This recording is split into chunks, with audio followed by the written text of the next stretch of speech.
প্রিয় দর্শক, আজকে আমরা যিনি অনেক দিন ধরে প্রবীণ রাজনীতিবিদ ইঞ্জিনিয়ার আনিসুর রহমান স্যার, উনি অনেক মানুষের পাশে দাঁড়িয়ে শ্রম দিয়ে আসছেন। আজকে উনি একটি দেশের দুর্ভিক্ষতার মধ্যে একটি হাল ধরতে চাচ্ছেন।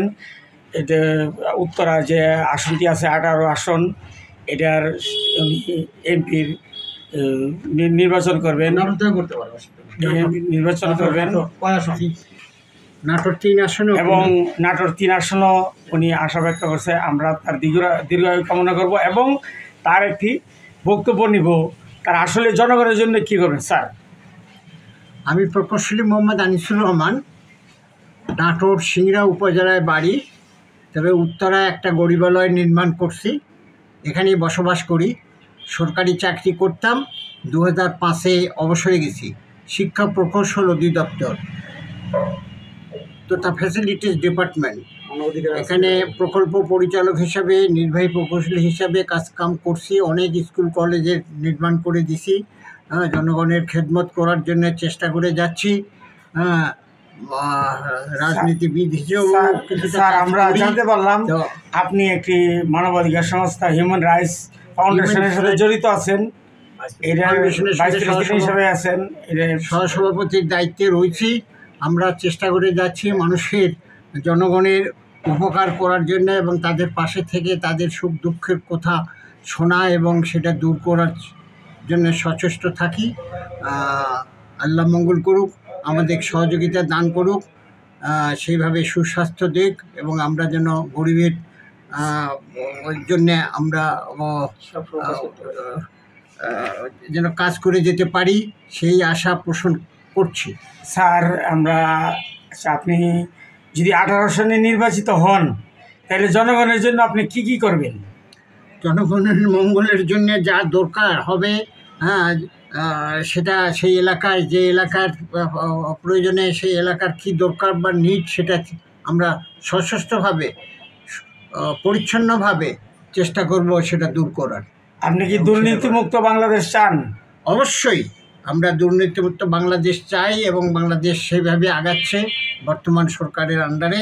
আমরা আশা করি সামনে যে সরকার আসবে সেই সরকারও সেই নীতিতে অটল থাকবে এবং বাংলাদেশের একটা সুন্দর পরিচ্ছন্ন বাংলাদেশ গড়ার জন্য আমরা সবাই মিলে চেষ্টা করে যাই। আর যদি নাটোর থেকে আপনি স্যার নির্বাচিত হন, নাটোর এই আসনটির জন্য আপনার যেহেতু মনে হয় মাতৃভূমি, আপনি এই আসনের জন্য আপনি কি করবেন স্যার?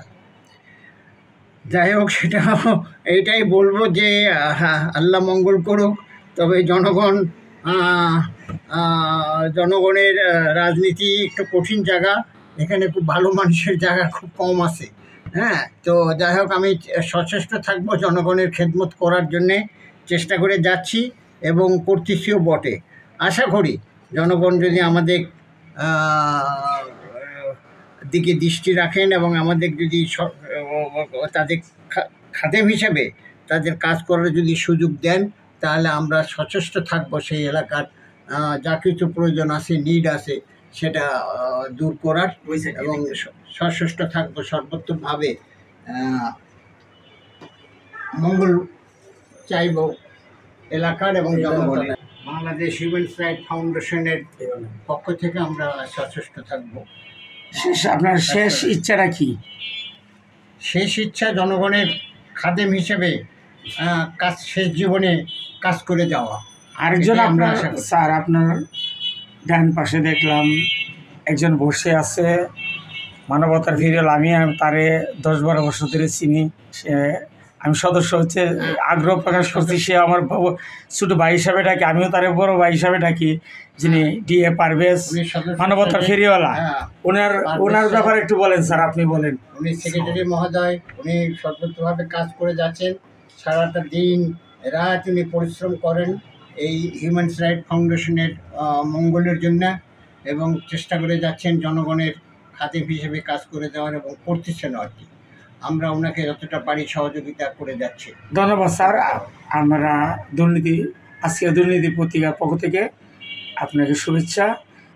এখন আমরা DA পারভেজ, যিনি মহাসচিব এখানে বসি হিউম্যান রাইটস ফাউন্ডেশন এর মহাসচিব হিসাবে দীর্ঘদিন ধরে তার জীবনের প্রায় 30 বছরেই কাটিয়ে দিল এই হিউম্যান রাইটসের ফাউন্ডেশনের মানুষের সেবা করতে। তার কাছ থেকে একটু জানতে চাইব, আসলে এই যে আপনার পাশের গ্রামের একজন ইঞ্জিনিয়ার মহোদয় উনি ব্যাখ্যা করছে জনগণের সেবা করবে, আপনি তো সেবা করিয়ে আসছেন, আসলে কি জনগণের সেবা করলে উনি মানে ওনার এই যে এই আশা আকাঙ্ক্ষা আপনারা কেমনভাবে দেখছেন? ধন্যবাদ।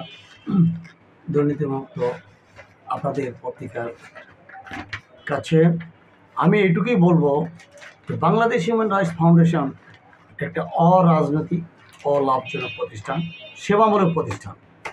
আমি দীর্ঘদিন থেকে এই প্রতিষ্ঠান কাজ করে আসছি এবং 2010-এ 20 অক্টোবরে আমাকে সরকার কর্তৃক অনুমোদিত এই প্রতিষ্ঠানটা আমাকে দেন। আমি তখন থেকে ফাউন্ডার মহাসচিবের দায়িত্ব পালন করছি।